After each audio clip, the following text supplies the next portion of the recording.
Trails and Tributaries Part 3. Written by the Furry Sith Lord. Pictures by Tauronium.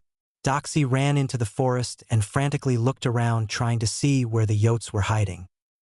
He cursed himself for not bringing a flashlight as he assumed his night vision would be enough. He forgot that they could see in low light like he could. They had the advantage because they lived around here. Dark shapes seemed to move like blurs around him, searching for a weakness. He could not see them clearly, but he saw the swift movements. They moved too fast before he could move and chase after them. They kept howling as an intimidation tactic, but it did nothing to bother Doxy. As far as he was concerned, if one of them got close, he would deal with them swiftly. "Come on out, we can talk," he shouted, but the yotes did not reply. They merely began to make yipping noises again, and the shapes moved in a little closer. "If you're trying to scare me, it's not working," Doxy shouted. He could feel the hair on his hackles standing out, and he wished one of them would try something. He was ready for a fight, and they may think he was intimidated, but he was not bothered in the slightest. The chatting and yips continued as they seemed to get closer and closer to him. He braced himself, expecting the coyotes to charge. He could sense they were trying to herd him into a more vulnerable position. The question he had was, where were they trying to lead him to? Striped Warrior grabbed a flashlight before he ran off after Doxy.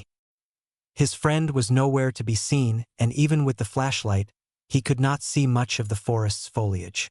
He did not really need it because his low-light vision worked fine, but he hoped it might blind the yotes who looked at him. It might be the advantage, even a slight one, that he needed. He was more concerned for Doxy, who had blindly charged after them. He knew they were not fools, and they must be planning something, otherwise they would have all rushed in at once. "Doxy!" he shouted as he felt panic at being alone. He hoped his friend would call out to him, but the silence was deafening. "Doxy!" He tried again, but still no answer. "Damn it!" he muttered as the yotes began to yip and howl. The yipping was close by, but the howls were farther off. He guessed they were trying to push him to where they had greater numbers before they attacked. What was worse was the thought they might be using his friend as bait to lure him out. The farther from camp they were, the more vulnerable they were, and they knew it. Sure, Doxy was fearless and brave, but he was too reckless. He rushed off without thinking, while these coyotes seemed as if it was planned all along. He wondered how long they had been watching the two of them camping before they decided to strike. The yokes finally closed in, and they formed a circle around him.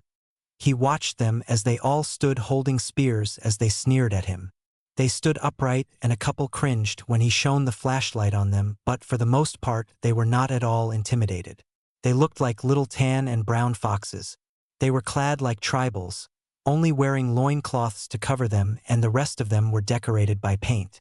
Even though they were smaller than him, being surrounded kept him on the verge of panic.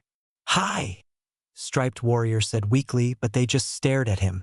He suddenly dropped the flashlight as two of them grabbed him from behind with ropes in their paws. He pushed them off but froze as the rest lowered their spears and pointed them at him.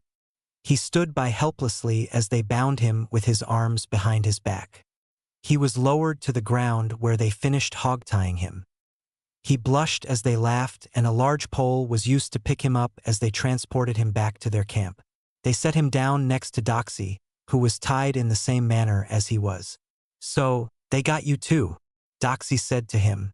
"No thanks to you, running off like that and leaving me alone to get captured," Striped Warrior retorted.